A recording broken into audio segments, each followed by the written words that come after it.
Salam aleykum. Deməli, oksigendən ozonun alınması. Oksigen yazaram, ozon yazaram. Başlanğıc, sərf və tarazlıq, yəni son. Oksigenin başlanğıcını A götürək, ozon sağda durduğuna görə başlanğıcı və sərfi yoxdur. Oksigenin miqdarı 4 dəfə azalıb. A idi, olub 0,25A, yəni 0,75A sərf olub.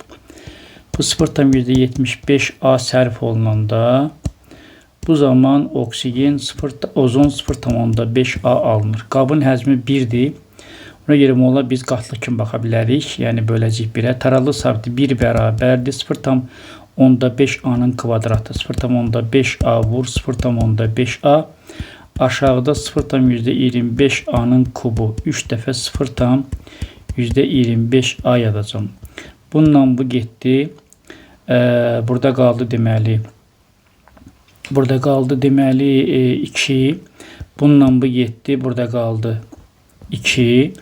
Və buradan 4 bərabərdir 0,25A. A da buradan bərabərdir. 4'ü bölürəm 0,25'ə. A 16'ya bərabərdir.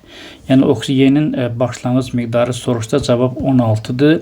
Sonunda qaz qarışığını soruşsa 0,25'i 16'ya vuranda bu eləyir deməli 4.